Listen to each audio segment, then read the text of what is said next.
Welcome to this explainer. Okay, so if you're an Indian student gearing up for that 2026 intake in Ireland, let me tell you, those last 30 days before you fly, they are without a doubt the most information dense of your entire journey.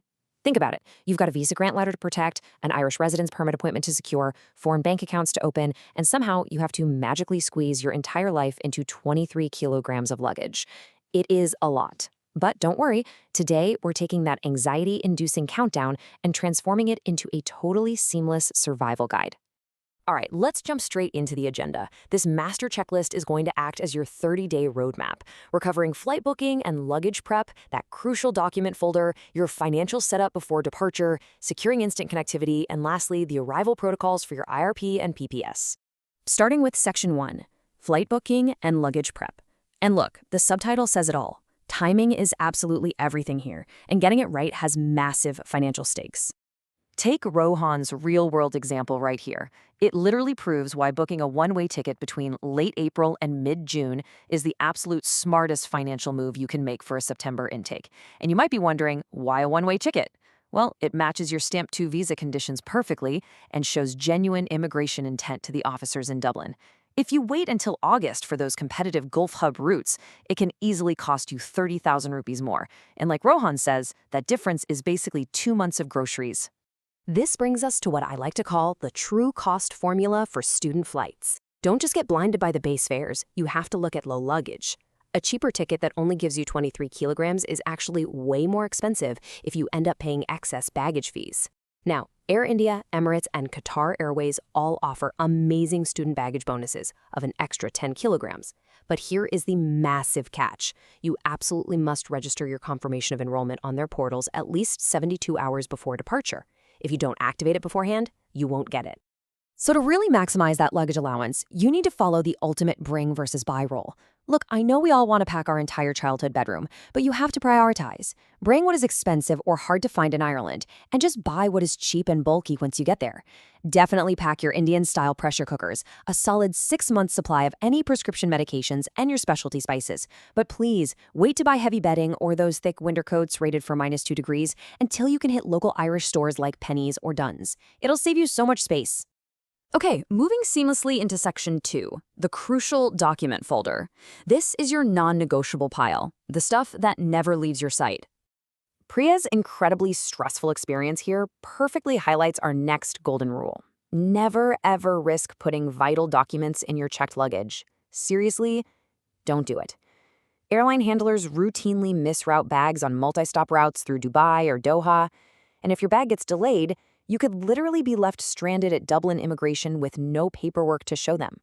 So you need to gather every single one of these critical items into one clear A4 folder and put it right in your cabin backpack.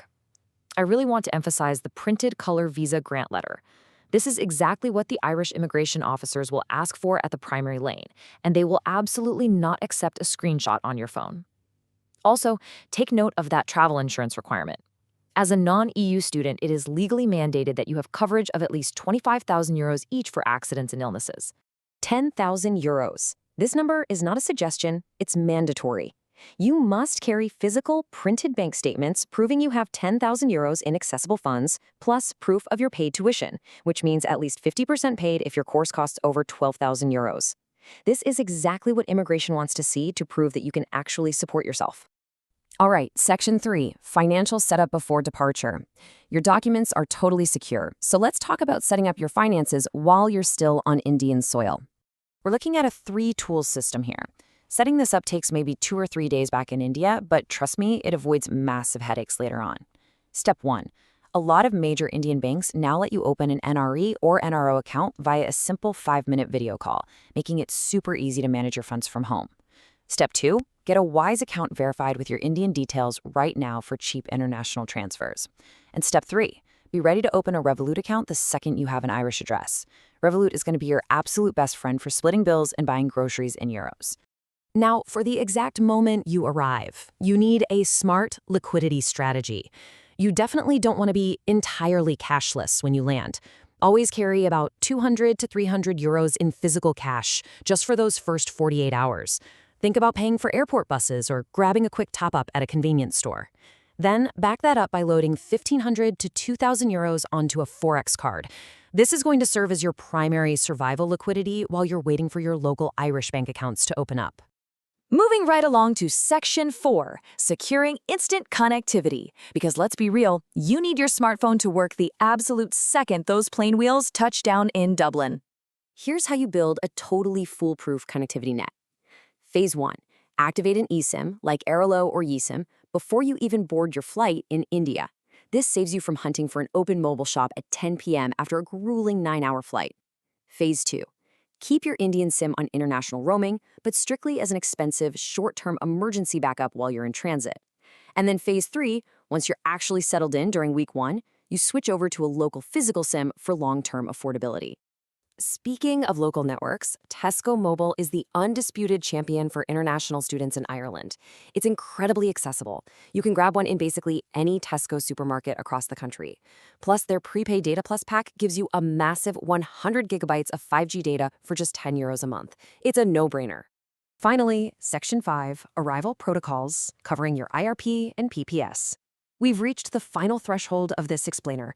The critical, super time-sensitive, bureaucratic hurdles you're going to face immediately upon landing. €300. Keep that number in mind. Every single non-EU student has exactly 90 days to register centrally with the Immigration Service Delivery to get their Irish Residence Permit, or IRP.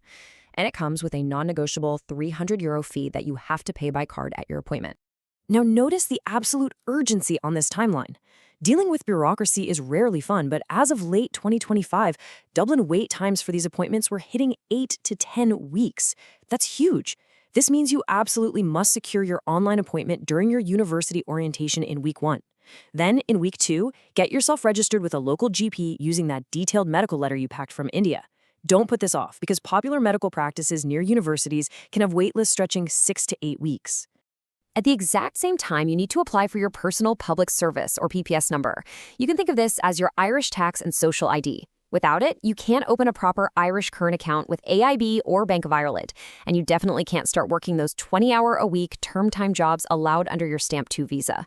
Make sure you apply online or at a local Intrio center within your first 2 weeks and bring your passport, visa letter, confirmation of enrollment, and your proof of address. So there you have it. Armed with this master checklist, your transition to studying in Ireland is set to be totally seamless. From dodging those annoying extra baggage fees and packing the correct documents, to navigating the complex IRP timelines, you now have the complete blueprint for success. But I have to ask you, looking at all this information today, which of these crucial steps are you going to check off your list first? Get to work, get organized, and we will see you in Ireland.